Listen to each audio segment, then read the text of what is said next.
ఇలా సిరిసిల్ల జిల్లాకు రాజన్న సిరిసిల్ల జిల్లాకు 1408 కోట్ల రూపాయలు ఇచ్చినాం. 1408 కోట్ల 6 లక్షల రూపాయలు ఇచ్చినాం సిరిసిల్లకు.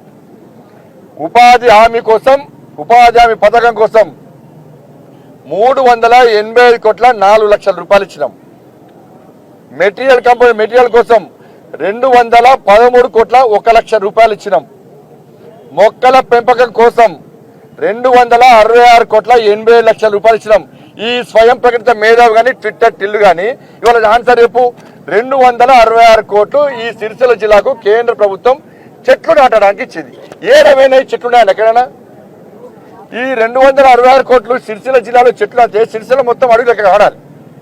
ఏడవైన పైసలు, ఏడవైన పైసలు చెప్పుదా సమాధానం చెప్పాలి. చెప్పొద్దా మేము? అలా 14-15 ఆర్థిక సంఘ నిధులు 175 కోట్ల 17 లక్షల రూపాయలు ఇచ్చినాం. ట్రై సైకిళ్ల కోసం 77 లక్షల 76 వేల రూపాయలు ఇచ్చినాం. మరుగుదొడ్ల నిర్మాణం కోసం 23 కోట్ల 42 లక్షల రూపాయలు ఇచ్చినాం. సీఎం కిసాన్ సమ్మాన్ నిధి పేరు మీద 340 కోట్ల రూపాయలు ఇచ్చినాం. ప్రధానమంత్రి సడక్ కింద 3 కోట్ల రూపాయలు ఇచ్చినాం. ఇది సిరిసిల్ల జిల్లాకు సంబంధించి. సిరిసిల్ల అసెంబ్లీకి సంబంధించి 661 కోట్ల రూపాయల 17 లక్షల రూపాయలు ఇచ్చినాం. ఉపాధి కూలీ కోసము 209 కోట్ల 4 లక్షల రూపాయలు ఇచ్చినాం. మెటీరియల్ కంపోనెంట్ కోసము 121 కోటి 62 లక్షల రూపాయలు ఇచ్చినాం. మొక్కల పెంపకానికి 144 కోట్ల 31 లక్షల రూపాయలు ఇచ్చినాం. 14వ-15వ ఆర్థిక సంఘ నిధులు 85 కోట్ల 62 లక్షల రూపాయలు ఇచ్చినాం. ట్రై సైకిళ్ల కోసం 30 కోట్ల 52 లక్షల రూపాయలు ఇచ్చినాం. మరుగుదొడ్ల నిర్మాణం కోసం 11 కోట్ల 52 లక్షల రూపాయలు ఇచ్చినాం. సీఎం కిసాన్ సమ్మాన్ నిధి పేరు మీద 88 కోట్ల 10 లక్షల రూపాయలు ఇచ్చినాం. లెక్క చెప్పాను. మరి నువ్వు ఎన్ని ఇచ్చినావో గ్రామానికి నువ్వు వేసుకో పోస్టర్, నువ్వు వేసుకో పోస్టర్.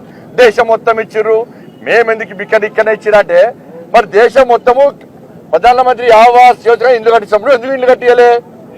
దేశం మొత్తం చెట్లు నాటారు, నువ్వు ఎందుకు చెట్లు నాటలే? ఎందుకు నాటాలి చెట్లు ఇవ్వాలా? దేశం మొత్తం 14-15 ఆర్థిక సంవత్సరం గ్రామాలు అభివృద్ధి చేసిర్రు, నువ్వు ఎందుకు అభివృద్ధి చేయలే? దేశం మొత్తం మోడీ గారు నేరుగా గ్రామ పంచాయతీ నిధులు ఇస్తే అంతా డైవర్ట్ చేయలే.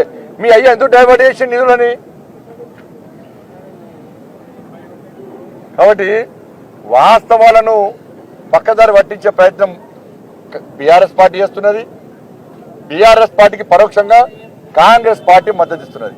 కాబట్టి ఏం చేసినా కూడా తెలంగాణ రాష్ట్రంలో జరిగే పార్లమెంట్ ఎన్నికల్లో భారతీయ జనతా పార్టీ 17 సీట్లు పక్కా గెలుస్తాం. వీళ్ళ లాలూచితనాన్ని ప్రజలు గమనించే స్థితిలో లేరు, వాళ్ళను పట్టించుకునే స్థితిలో ప్రజలు లేరు. ఇవాళ దేశానికి మోడీ అవసరం. మోడీ లేని దేశాన్ని దేశ ప్రజలు ఎవరు ఊహించుకోలేరు.